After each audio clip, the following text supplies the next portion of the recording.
Assalamualaikum dan selamat sejahtera tuan-tuan dan puan-puan. Saya Tia 016021, Pegawai Kadet Nabila Afifah binti Ahmad Dali dari Universiti Pertahanan Nasional Malaysia. Untuk makluman tuan-tuan dan puan-puan, saya sedang menjalani latihan industri di Jabatan Arah Pendidikan di bawah Sel Penyelidikan dan Pembangunan. Pada hari ini, saya ingin memberi sedikit respon berkenaan dengan kandungan Pendidikan Kesejahteraan Keluarga iaitu PKK tahap 1, iaitu pasangan ideal kunci kebahagiaan.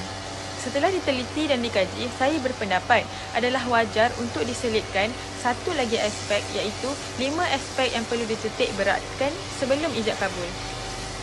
Ada pasangan yang berkahwin setelah bercinta bertahun-tahun. Ada pasangan yang kahwin dengan kawan sendiri. Yang kawan tu dah lama dah ada depan mata tapi tak pernah sangka pun yang dia tu adalah jodoh kita.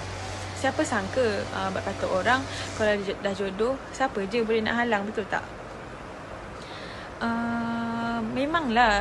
Memang kita salah satu tujuan berkahwin dalam Islam adalah untuk mendapatkan ketenangan.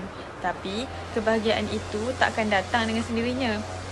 Bila kita melihat calon pasangan, ingatlah inilah orangnya. Inilah orangnya yang kita akan sehidup semati, yang akan kita tidur sebantal, makan sepinggan sebolehnya sampai tua. Atas sebab ini, siapa pun dia, dari mana pun dia datang, ada beberapa perkara yang memang anda perlu tahu tentang pasangan anda sebelum anda membuat keputusan untuk berkahwin dengannya. Antara perkara yang perlu diambil tahu sebelum berkahwin ialah yang pertama, latar belakang keluarga.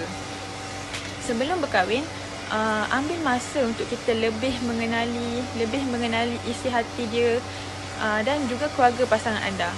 Sama ada dengan bertanam ke rumah ataupun melalui sesi ta'aruf saja, kepentingannya tetap sama. Cara dia dibesarkan, dengan siapa dia bergaul, di mana dia membesar. Semua ini adalah faktor-faktor yang banyak mempengaruhi personaliti dan cara si dia berfikir. Ketahui baik buruknya, hobi, cita-citanya, apakah perancangan masa depannya setelah berkahwin dan hubungan dia dengan keluarganya dan sebagainya.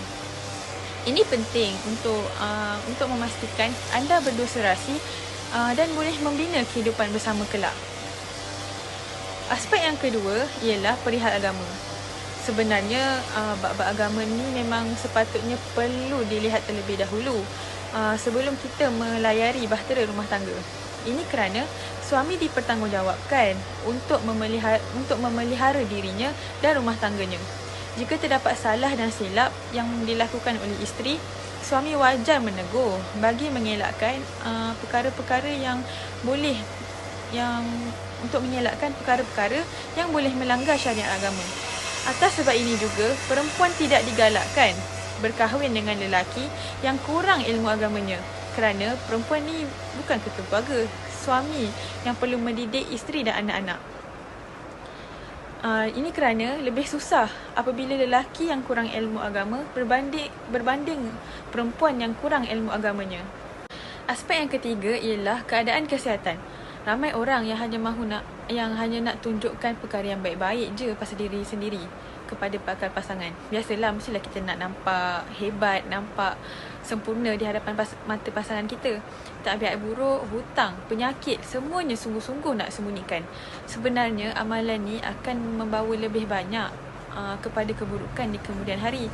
Bila semua perkara buruk ni dah terbongkar satu demi satu, dan pasangan kita pula akan rasa bagaikan ditipu.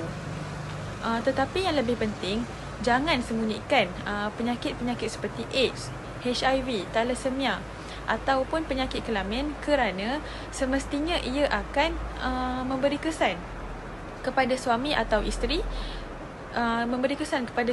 isteri anda nanti. Sebaliknya, berilah sokongan kepada bakal suami atau isteri jika terdapat apa-apa penyakit yang dihadapinya. Aspek yang keempat ialah kedudukan kewangan. Ini sangat-sangat penting, terutama untuk ditanya oleh pihak perempuan kepada pihak lelaki, kerana tanggungjawab pembelanjaan keluarga terletak di bahu suami. Perempuan perlu tahu berapa gaji bakal suaminya dan berapa simpanan yang dia ada. Paling penting, jangan sembunyikan mana-mana hutang yang anda Jangan sembunyikan mana-mana hutang yang anda ada dan bincanglah bersama cara untuk menyelesaikan hutang tersebut. Hutang yang disembunyikan boleh menghancurkan hubungan anda dan pasangan anda pada masa depan. Aspek yang kelima ialah pelan jangka panjang. Ambil tahu apa cita-cita bakal suami atau isteri anda dan bagaimana dia merancang untuk mencapai cita-cita dan bagaimana dia merancang untuk mencapai cita-cita tersebut. Contohnya, suami nak sambung belajar ataupun isteri nak sambung master ke, PhD ke. Rancang perjalanan karier, keluarga dan kewangan sekeluarga. Letakkan prioriti di tempat yang sepatutnya. Tolak ansur dan saling tolong-menolong amat penting supaya rumah tangga yang dibina kekal bahagia. Apa-apa pun kena bincang.